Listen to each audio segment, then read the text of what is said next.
back, everyone, to episode 49 of the Minot Business Podcast, presented by Bennett Creative Media. I'm your host, Easton Bennett, and on the show today, we have Mike and Garrett Picard.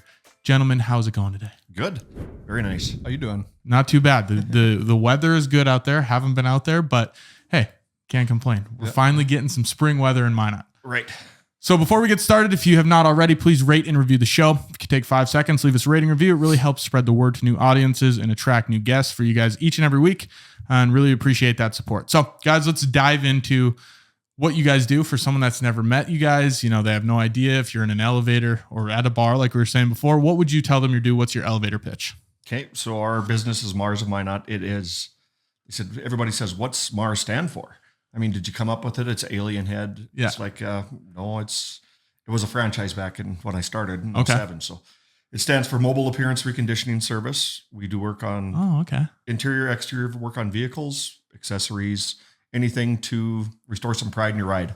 That's what I was kind of wondering. MARS, I never knew what it stood for. I thought it was just kind of a cool thing that you guys were like, oh, let's do MARS and an alien head. Okay. Yeah, no. So you said it was, one more time? It's a mobile appearance reconditioning service. Oh, look at that. It does have a meaning. So it started as a franchise. Yes. That was in 2007. Is it no longer a franchise? It's not a franchise. It was started probably in the late 90s. Okay. In Texas, and there used to be about 200 operators mainly in the Texas area. Okay. But then there was moved up in the Midwest, and back in 07 when they franchised in North Dakota, that's when I started getting into it. Okay. And looking into it and bought into it. Okay, cool. So then you buy into the franchise. Yes. And then when did it, dissolve, I guess you could say? It was basically probably a year and a half to 3 years later. Oh, okay. So it wasn't that, Right. It was pretty soon after that. Yes. So it was after the main automotive manufacturers kind of went bankrupt, a couple of them. Okay. So the dealerships and stuff were starting to slow down. A lot of the guys down south lost their businesses, and there's a handful of us, about 20 of us, that kept our group together. Okay. In the upper Midwest mainly. So we keep our group together and for our buying power and getting together and learning new things and okay, cool. Fun stuff. So we'll get into that a little bit. I want to dive in. I want to talk about both of your backgrounds now. You're in the automotive industry. How did you guys get into it? Garrett, maybe we'll start with you. Was it because your dad was into it, or I got into it helping my dad out as soon Okay. as I got my driver's license, pretty much summer help or going on the lots with him and touching up vehicles, and Okay. been doing it ever since. And then how did you get into it then? Well, I came to Minot and got a teaching degree, Okay. and I never taught, but I sold fertilizer for a year and got to know a lot of farmers. Then I went to work construction with my father-in-law for 12 years. Okay. And I've always had an interest in cars and keeping things clean and that type of thing. So I had, like I said, in 07, it's probably 05 to 06, I started looking into this. I have family that is in the MARS business that had been in it 5 years prior to me. Okay. So one in Billings, Montana, then one in Washington now. So they kind of get you into it then? You kind of saw it as a family thing, like Right. they had experience there? Yeah. They said, you got to look into this in Minot because it's going to be, you do really well. So we looked into it, and once they got the franchise license for North Dakota, then we dove into it. So Okay. So what did your grandma say MARS stands for? Make all relatives successful? yes, the other acronym, the other Make all MARS part of it. I like that. That's you should have like 2 lines under the logo. It's with both of them, the actual one and then the fake one. Yeah. So was there any other deciding factors between wanting to start that, or is it kind of just a recommendation from family? It was a recommendation from family, then wanting to be more flexible, Okay. having our own business and being more flexible with Garrett and Lauren being young and being involved in athletics and activities at school. We wanted to be able to be to everything. So it was kind of one of those deals that was our main decision, was family and to grow something together and that type of thing. So Okay. Shout out state championship. We'll get that on the pod. Yep. Make sure that's live on there. But yeah, I mean, that's one of the benefits of owning your own business, is being able to go out there and have the freedom to do those different things. So what was it like in the beginning? So Garrett, we'll get to you eventually, but we got to get the backstory first. Yeah, right. What was it like in the beginning? Were you nervous? Did you have definitely. any experience in it, or what was that? What were the emotions like? I was definitely nervous. It was buying into the franchise, then buying a different vehicle, enclosed trailer, and outfitting that up with the equipment to do the work that we do. Yeah. And then starting from not being in the automotive industry not knowing the dealerships and things like that. But we, when I started into it, we did training in Texas. So they sent us down for a month of training in the different services that we provide. Then my cousin Devin Davidson in Billings, Montana, they have a mentorship program. So I went and worked with him in Billings for a week, got out and started talking to general managers and everything. Okay. He came to Minot and worked with me for a week. So we got to go to the dealerships and talk, and give our pitch and say, this is what we do. We're here in Minot to stay, and we'd like to provide our services to you. So how does it work then? Do you guys mainly work with dealerships, or is it just to the public? Like, can I go there? Obviously, we were just talking about my car being sideswiped, but how does that work? When we started, it was our main franchise, our main business model was to do work for wholesale for the dealerships and things like that. But since in 2007 that we've been in business, we've grown and we do retail work.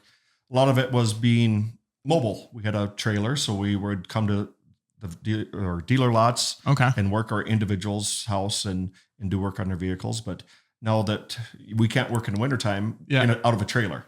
Yeah. So we have a shop. We've rented a shop many years, and then we bought a condo unit, and we've been in there 7 years now. Yep. So we've got a larger space. And so the transition then from, the inception of MARS Minot to now where it is today, what did that look like? What was it like going from a trailer to now you guys have this condo shop? It was quite a change. When we first started, I was working on vehicles in my driveway. Okay. We used to paint bumpers and things like that, and a little bit of everything. But now it's getting into more retail work and individual work. We kind of have to have someone at the shop and be there because the phone's ringing and trying to schedule things in and do our dealer work and everything else that we do. So. Were you painting bumpers in the driveway, Garrett? I wasn't. No, he's probably made you, and you're like, no, I'm good on that. He was sanding and cleaning things up. There you go. So did you mainly learn just from him kind of just teaching you then? Yeah, just hands-on learning. And Big advocate of the old experience. I always say experience is the best teacher. If you can get in there and actually start doing something, it's way easier. So hands-on. Yeah, for sure. So we talked about the inception. You talk about other service companies. So, how do you deal with setting yourself apart? Is there a special what are you trying to bring that's special about MARS compared to if I was to, go talk to my neighbor and say, get this thing out of my truck? We do. It's more of, we specialize in repairs. Okay. So if you have rock chips in your paint, that we can fix that. We can do scratch repair. We can do interior leather, cloth repairs, sewing up seats, and a little bit of everything, re-dyeing, changing colors of your interior, things like that. And in the last quite a few years, we've been doing a lot of custom seat covers, reupholstery kits. I wonder if you did my grandpa's. Pete? I think we did. Did you do Pete's? The Magi logos on the seats? Yes. I was just over at his house the other day, and he's like, dude, go check out my seat covers. Yes. But no, dude, those look awesome. Those are awesome. We use local people in town here that can embroider and do different things. So that's what kind of sets us apart. We can get the kits in for the seat covers. Somebody wants something special on their headrest. If they want the Magi logo, if they want John Deere or something like that, or just their name, it's something that we work with people in town here and kind of do a little bit of everything. Okay. So I want to talk a little bit about the growing of the operation again. Okay. So, in the beginning, I assume it was pretty lean. What does the team look like now? Obviously, you have you two. Is there more of a team? How did it go from, starting from working out of a trailer to now growing the company to where you're at now? Well, it started with basically just myself working out of a trailer and working long hours. And make hay when the sunshine type deal. If we had to go for a hockey game or football game or things like that, we'd be working late other nights and then weekends. But so now through high school, Garrett worked all through after school and summers. Okay. Then was it 3 years ago?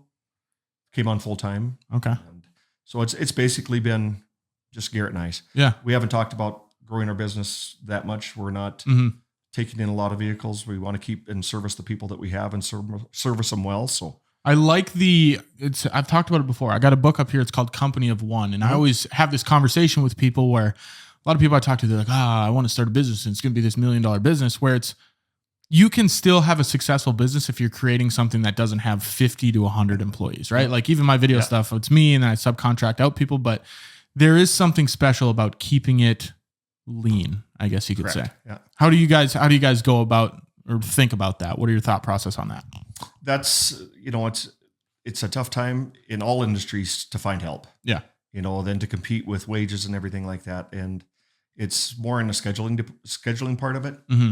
It's tough to have the people there to do it. But if we know that we're going to be there, so we're going to keep it simple and, try and do it that way. So Garrett, question for you then. What was the deciding factor on, 3 years ago, you said you went full time.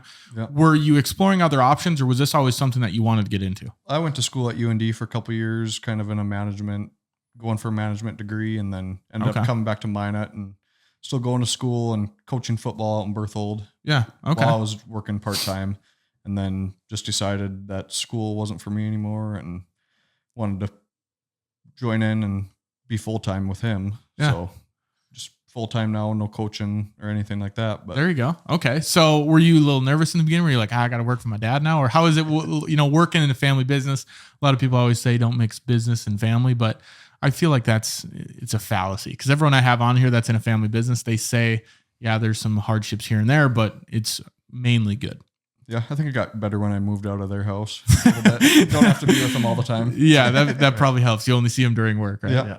No, we spend a lot of time together, but we also get along, so we both think alike. We're not at each other's throats all the time, but we decided after Garrett was going to come on full time that we needed to grow our business a little bit more. So what we did is he decided he was going to get into the paint protection film. Yeah. Okay. And I feel like I've seen a lot of that on Facebook. Yeah. Yeah. So we sent him to training down in San Antonio, and we decided to pick up the XPEL brand of paint protection film. So went to training on that, and that's been going good for 2-3 years now. So yeah, on year 4 now of that. So okay, that's pretty sweet. So how do you guys go about like adding new services then? Like what's the conversation you're having? Was it mainly just to have that extra thing that you guys can offer? Kind of if we have the space for it and one of us wants to do it. Yeah. And he's got the patience for it. Yeah. And he's meticulous and takes his time and does it right the first time. So, because I suppose that's with like the squeegeeing in all the corners. Is that how you put it on? Yes. Yeah. We go back over the next day and heat up edges and make sure everything's looking good. And you got to have patience to do it. Yeah. I was going to say that would be it's not like a sticker, lick it and stick it, that type of deal. So. That's more so what I would do. Let's just slap it on and get it out the door. So that's a good transition to my next question, I guess, then is how do you manage the customer service side of things, making sure that you're providing high quality services and products to everyone that walks in the door? You can start on that one. I guess just having pride in what we do and the name of the company. Yeah. And then having our names on it. Just got to take pride in that and making sure we're putting out good work. Don't want bad rap out there. And especially in a community like mine, Exactly. Not that your name can get tainted super quickly, but word spreads. It's a small city. Yes. Or word gets around that, if I got a big bubble in the side of my wrap or whatever it is, obviously you hope people give you the chance to fix it or whatever it is, but that's not always the case. No, we always stand behind our work. So, and with, people say your warranty is as good as the piece of paper it's written on. I'm old school, a handshake, and it doesn't matter if you have the piece of paper, we're going to fix it and make it right. So it's always customer service and, standing behind your work. It's super important too, because especially in 2023, the amount of things that there can be some stuff where people care less. I feel like customer service lately in the past 3-4 years since COVID is maybe down a little bit. But it's super important that your service and your product you're giving directly correlates to you as a person. I want to pivot a little bit into the social media side now, Garrett. I don't know if you're tackling that, but I've seen you posting more on there, showing before and afters, that kind of thing.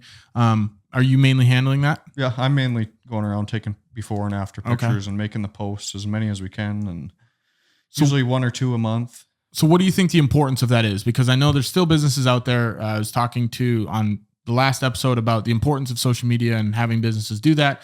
And there's still people that maybe look down on it, don't think it's super valuable. But what do you think the importance of social media is? I think just brand awareness or awareness of what we do, getting it out there, and so people know what we're doing and they can see kind of the process of it a little bit.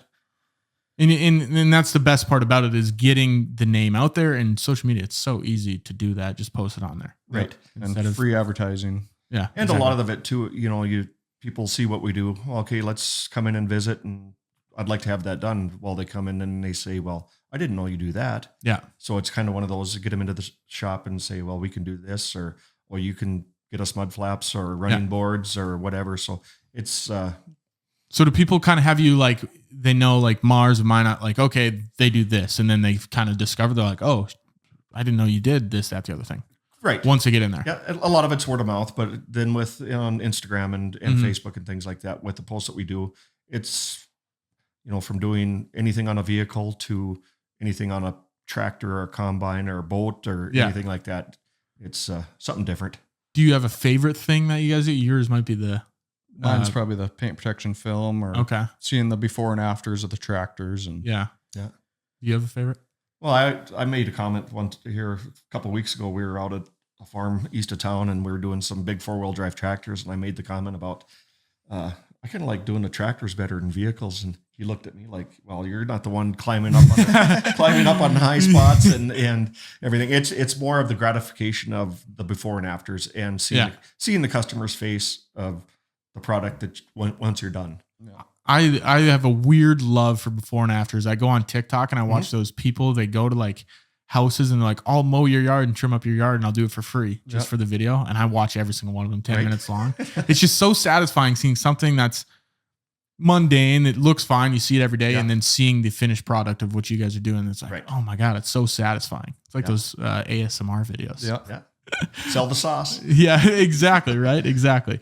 So have there been any, challenges that you guys have had to overcome? Is there any, big problems that have arose that you've had to come over at all? I would say in the last couple of years since the pandemic or COVID, it's getting products in.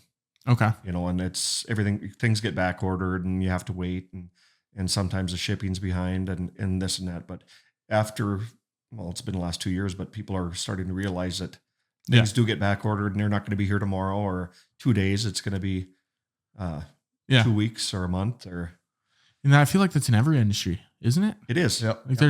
Which sucks. I wonder, do you think the supply chain will ever go back to what it was before? I think it's kind of one of those deals where they have us trained back to, you're going to wait. Here's what it is. And we're not going to overstock on this. So we're going to, like, everyone got used to it. So now it's like, we're just going to keep it this way. And it's working for those big suppliers. And I suppose they don't have to send a bunch of stuff out there or keep a bunch of stuff on hand. Right. And And with our industry, I think what we've noticed the most with the automotive industry is the people are keeping their vehicles a little bit longer with the prices of automotive. And so they're going to want to put some money into them. I was going to fix this seat probably 2 years ago, but I'm going to keep it longer. Okay. So I better fix it now. Yeah. Or we're going to sell it. So we better get this fixed. So do you think that makes sense? Do you think it's better for you guys then? Because, is a lot of it people that are keeping their cars and they want whatever you guys are doing to it to have it longer? Or is it new vehicles where it's like, hey, I need this done. Every new vehicle I get, I need this service. Or is it a mix of both? Mix of both. I think we're starting to see it a lot more with the prices of new vehicles and the industry that they've coming out with painted bumpers and front bumpers and things like that, where their clear coat, their paint's a lot thinner than it used to be. They're not putting as much on. So they're going to put that money in to put the film on and protect that paint. I must have that paint. I'm still perplexed on how I got that. Deer and things will do that to it. Well, I hit a deer like head on and screwed up the whole bumper, but this is just like a scrape. Like someone hit me when they're backing out of, I don't know, whatever. I'll put a picture on screen. I've talked about it 2 episodes now. So talking about work-life balance a little bit then. I know a lot of people think about business owners, people that can have flexibility in their schedule, even if they're a business professional. How do you go about having a good work-life balance? So you're not working 16 hours a day, but you're also not laying on the couch for 12 hours a day. Right. Well, it's basically we start our morning between 7 and 8 and get our coffee and usually plan our week. Yeah. The week before. Okay. And we try and get things done from 7 to 5 and shut down at 5 to 6 o'clock. And then it's done, and we'll have forward our voicemails, and check those in the morning and go from there. But we try and unwind and spend time with the family and not talk about work at home. Yeah. Or between us anyway. Yeah. Just kind of, how was your day with my fiance and mom? And I think we try to, but I think it's important to make that distinction between, okay, this is like, we have to almost treat it like it's a real job. Yes. Like I'd be going and talking to a boss, whatever it might be. Right. Because if you don't, that's when you can get into, I'll just get this one extra car done, or I do this one other thing. And then that starts to funnel into weeks and months. And it's like, okay, I haven't seen my family in however long. Right. Yeah. It's tough to say no and try and get the schedule done right. Oh, yeah. But we've kind of learned through the years that customer will probably have to wait, or we'll find somebody that can help them out sooner. And I think that's the thing. You always feel like, and I do the same thing with the videos. I tried to limit myself to like 2, maybe 3 shoots a week max. Mm-hmm. And that's like a good week, right? Yeah. And then there's times when it's like, well, can we shoot? I'm like, well, I got 2 open days, but then I would have no time to do any editing or any of that stuff. So it is making that hard line of, okay, you're just going to have to wait. As much as I want to be a people pleaser and a yes man, you kind of just have to make that do you think it's a mental thing where you just have to say, I'm going to have to tell the customer it's going to be next week or the week after? Right. And try and keep in contact. Yeah. It's always one of those deals you want to stand behind what you say. If you're going to tell them you're going to call them in the next week and try and see what your schedule's like, then make sure you give them a call. And instead of 2 weeks go by and it's like, where are those Picard boys? That's probably happened before, but it's now we're all human, right? Right. Yeah. All right. We're going to ask a few more questions, but we're going to hear from this week's sponsor first. Midco. Is your business moving up and to the right? Put Midco's business technology to work for you so you never have a slow day at the office. From premium internet and phone plans to custom private networking and advertising, they have a solution for every type of business, large or small. Get paired with an account representative to create your suite of services and make the switch with ease with dedicated business client fulfillment and support teams. No data caps, flexible contracts with month-to-month or long-term options, built-in DDoS protection, and more. Explore services and request a free consultation at midco.com/business today. Been a Midco user ever since I started my business.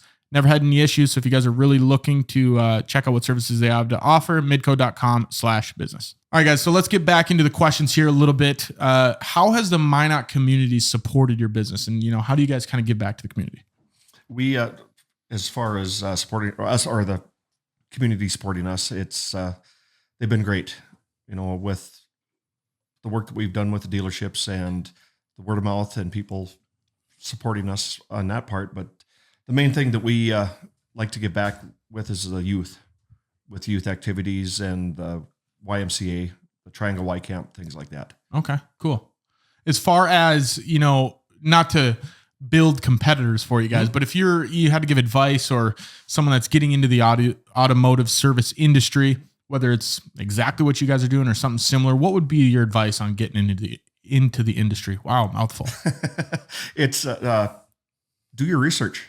I mean, talk to other detailers, other people in the automotive industry. Yeah. And we're always here to help people. So if somebody wanted to look into what we're doing, we've got an open door policy. Yeah. I mean, we're here to help people and it's, if you do what you love, you're not working a day in your life. So we enjoy doing it and working with people.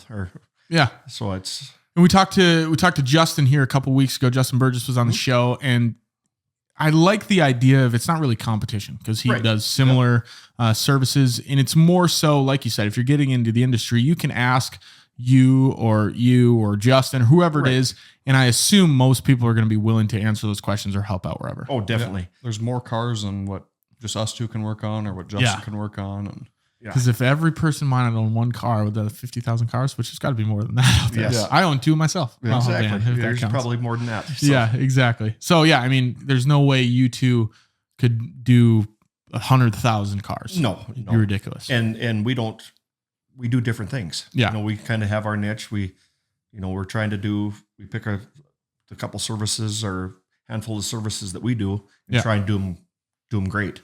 So what are your thoughts then on niching down specifically? Because some people that maybe started out in the beginning, I know I fell victim to this. I was doing photo, I was doing weddings, regular videos. Right.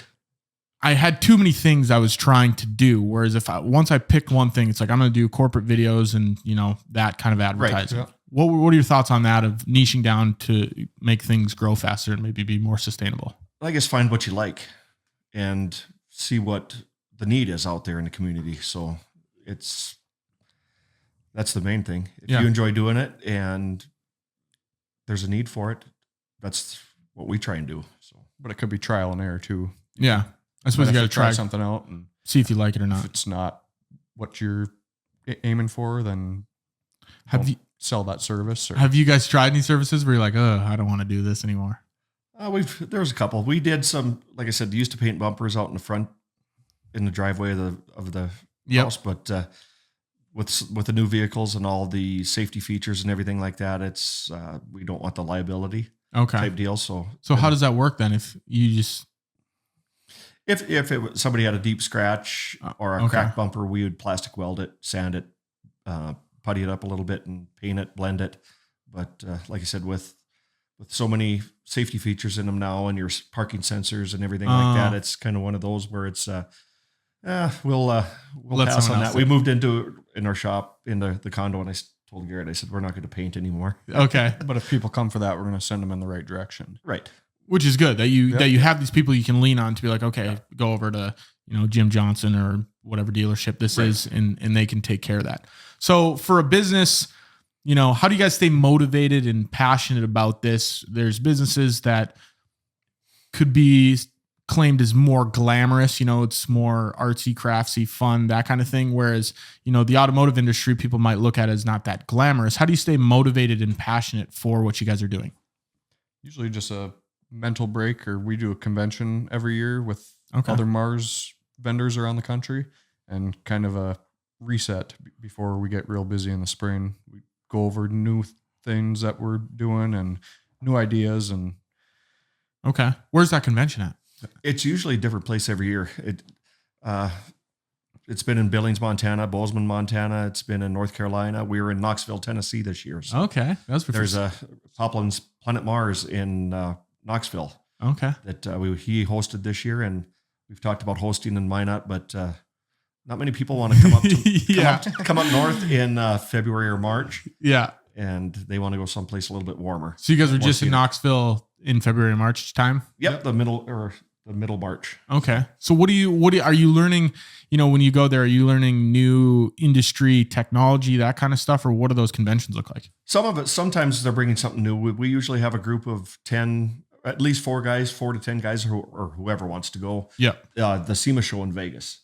So they always have greatest place on earth. Everything that's new and greatest to the automotive industry and anything like that.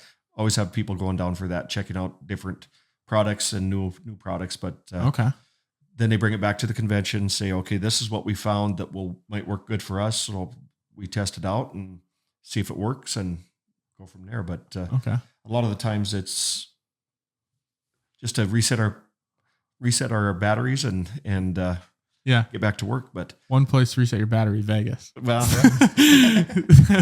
I love it. I have 2 trips there this summer, not to go too much into the weeds, but there's a NAB, is that what it's called? National Association of Broadcasting Conference in Vegas. And I've always wanted to go to it, but it's like $5,000 a ticket. And I'm like, oh, I'll get there one day. But right. So let's talk about some future goals, plans. You guys have any future goals, plans, things you're trying to hit in the next 6 to 12 months, or things you're trying to hit in the next, 5 to 10 years? I guess in the 6 months, just plan on getting done what we have on the schedule. Yeah.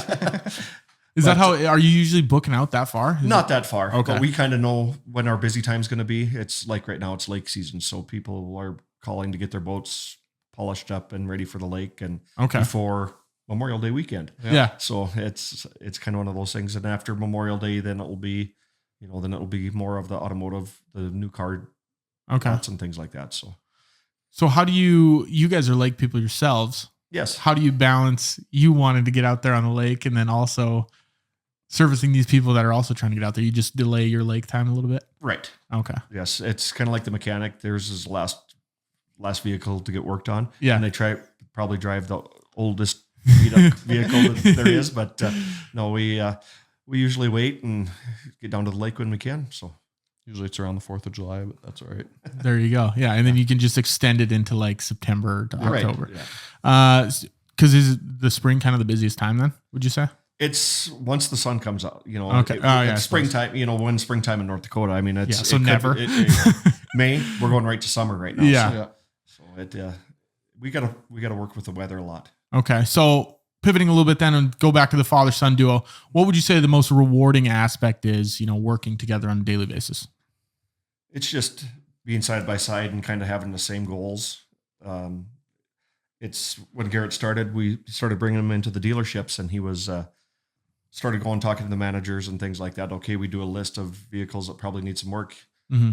They don't even want to see me anymore. They're like, well, where's Garrett at? Why are you here? Yes, exactly. You go home. I don't get out of here. It's seeing the people that I've built relationships with, taking Garrett in and him building relationships with them as well. So what do you say the best way to build those relationships is? You from already having built them, and then Garrett from starting to nurture these relationships?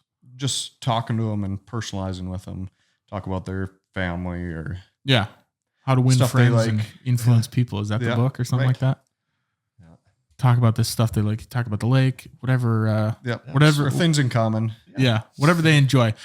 So what would you say? This is kind of a fun question. I don't know if you have it. I got two fun questions for you. One, the most unique or unusual request from a client. Do you have one where they're like, we want this crazy color, or we want this in our vehicle, or what would you say the most unusual request is? Well, it's not so much, it's the colors, but things that we probably shy away from is dead animals in the vehicles or a lot of mice. It's kind of one of those we try and stay away from, but wow, they come up with some different things that they want to do with their vehicles, with interior colors or things like that. But it's something that we enjoy trying to help the customer with. Yeah. What were those white seat covers we put in? Alligator skin and crocodile, and it was white. White alligator skin with carbon fiber inserts in the middle. Did it look pretty sweet? It did. Yeah. It was a little newer Honda Civic. Yeah. And it was newer? It was brand new. Oh, okay. Yeah. Gotcha. He wanted to protect his seats from his dog, so this is what he picked out, and I was like, okay, well, Is that something you guys had for him to pick out, or is that something you had to specially find? Did he come in saying, I want crocodile? No, we have color swatches of different color or different leather and different colors and different styles and everything like that. So gave him the color swatch. Yeah. Here's what you can do with your vehicle. And he's like, I like this. So we put them together and I feel like white's bold. It is. Yeah. Does it get dirty? Like I think it would get dirty. Well, with that, it wipes, warm up damp cloth, it wipes off. But I suppose it's not a work vehicle.